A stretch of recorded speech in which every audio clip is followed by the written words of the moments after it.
Palworld is not just Pokemons with guns. It's not just that. It's much, much more. It has its flaws, and we'll see them. But in this review, I will also show you how really good is this game. Let's start talking about the worst parts of the game.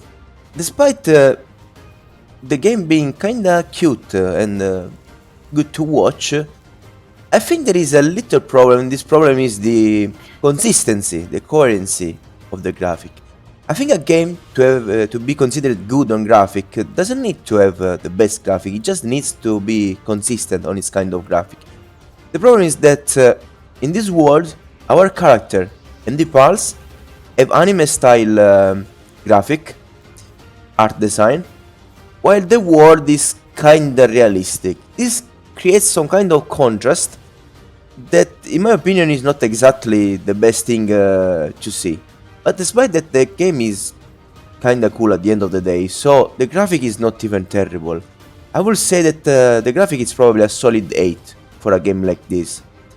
The sounds of the game are actually amazing. Some of the soundtracks are also very good. The game has very good hosts. The problem is that for more than half the time you play this game, you will never hear anything. Like, for example, right now we are here in the base and we hear a lot of good sounds coming from our base parts, but when we move around, we start not hearing essentially anything. If not just some sounds sometimes. Until you don't find a pal to fight, you will never hear any music, and that's a problem in my opinion, because sometimes it gets boring. Sometimes just moving around without hearing any music starts feeling boring. So having more music, ambiental music while going around would make the game much better and also more consistent. I would say that the music can't go above 7 or at most 7.5 because it just doesn't exist for the full, for the most part of the game, and that's a problem, unfortunately. Let's now talk about the story.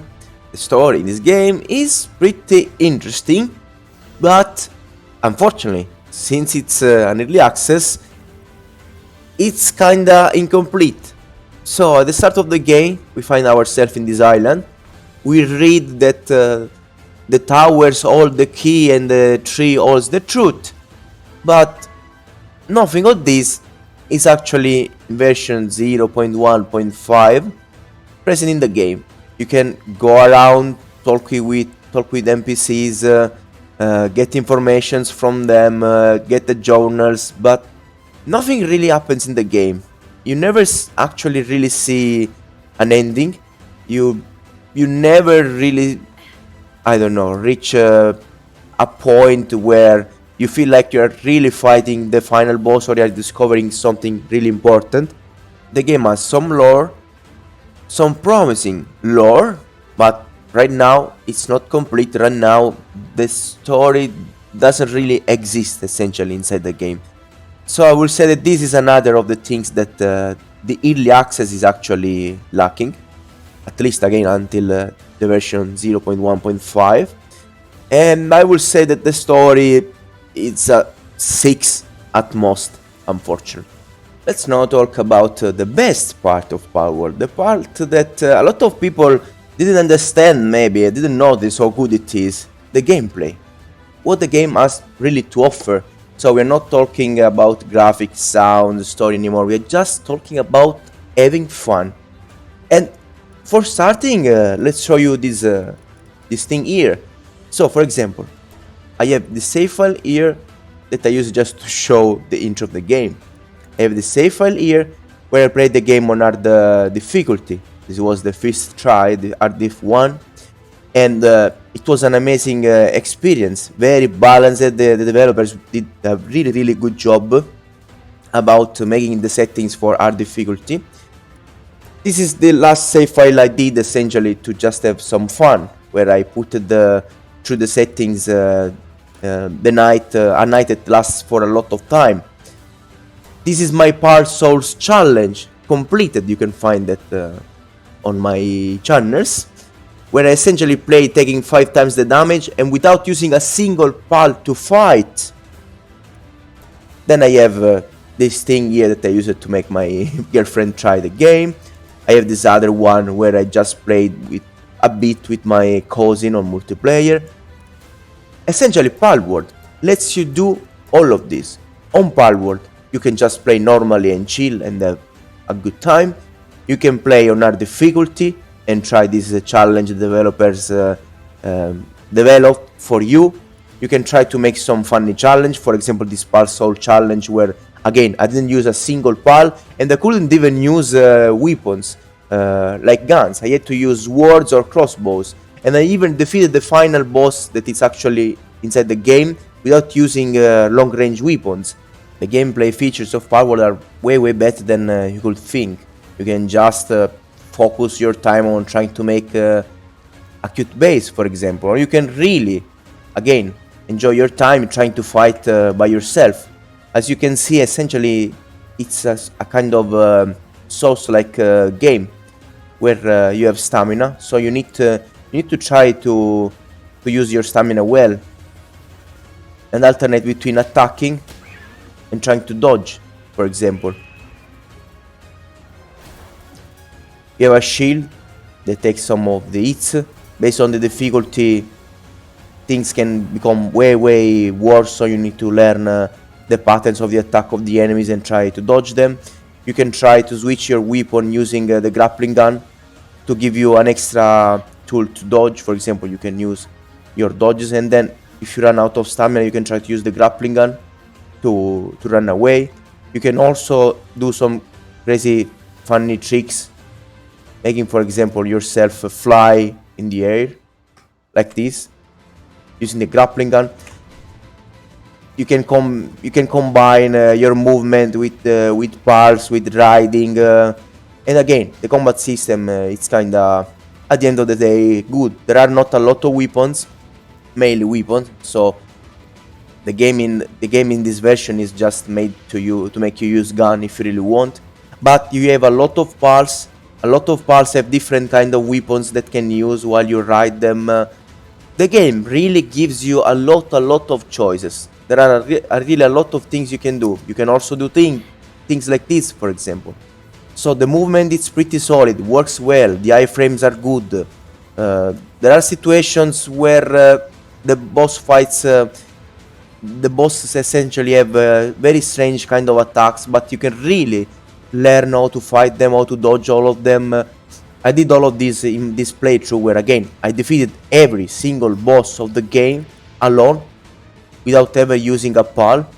So I learned all of their patterns, and I learned that this game really has very good bosses, and it's really enjoyable to be able to fight them a lot, like on a Dark Souls, learn their patterns, and having satisfaction of being able to defeat them by yourself, by just being good, essentially. So I think Palworld did a lot of good things, but when we talk about gameplay, Palworld still has room for improvement. But a game that implements in itself so many things: survival mechanics, base building mechanics, multiplayer mechanics, just straight combat mechanics, the ability to use pals to fight or fight by yourself. All these things, they don't work just well, they work amazingly well. This is the reason why I think the gameplay of Palworld is already a 10. I can't think of a game that has so many mechanics that work so well. I can't think about that. If I think about having to play, for example, an Elden Ring, what I think is that I would rather play Palworld, essentially, because the gameplay, the mechanics, the movement feels much better here compared to Elden Ring. So this game managed to make a gameplay that feels better than the top of the top, the absolute top of the top. It's lacking some features, obviously, but it probably adds that later. And again, the game is already better than everything else. It's responsive, it's fast, there are a lot of things you can do, a lot of options for movement. a lot of options for fighting. The gameplay of Palworld is the top of the top, and I hope this video helps you understand that. And I advise you to discover those things, to start by trying a save file on hard mode. That will force you to play well, that will force you to discover how good is the gameplay of Palworld. So this was my review of Palworld. After playing this for 150 and more hours, after beating it on hard, and beating the Pal Souls challenge, and beating the final boss only using melee weapons, I really played this game a lot, explored this game a lot, so I think the things I said are well deserved. For me, this game is a straight 8. The gameplay is a 10, the other features are from a 8 to a 7, but if you want to have fun, this game is just amazing. There is a lot of fun you can have, and you can play, if you can play this with some friends, it's even better, obviously. So, I'm no Jake. Thank you to everyone for listening to me. If you want, you can find a lot of videos that shows exactly how good is the gameplay of this game here on YouTube, or you can watch me live, even if you want. You can check my description for information about that. I wish you the best, and just have a nice day, and see my other contents. And if you want, you can have a chat with me in the comments too. Bye bye!